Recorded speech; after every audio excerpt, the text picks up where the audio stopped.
शुक्लाम्बरधरं विष्णुं शशिवर्णं चतुर्भुजं प्रसन्नवदनं ध्यायेत् सर्वविघ्नोपशान्तये। व्यासं वसिष्ठनप्तारं शक्तिः पौत्रमकल्मषं पराशरात्मजं वन्दे शुकतातं तपोनिधिं। व्यासाय विष्णुरूपाय व्यासरूपाय विष्णवे नमो वै ब्रह्मनिधये वासिष्ठाय नमो नमः।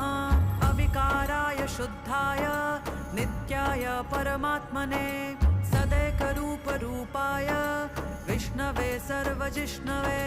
यस्य स्मरणमात्रेण जन्मसंसारबन्धनात् विमुच्यते नमस्तस्मै विष्णवे प्रभविष्णवे।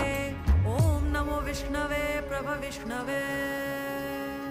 श्रीवैशम्पायन उवाच श्रुत्वा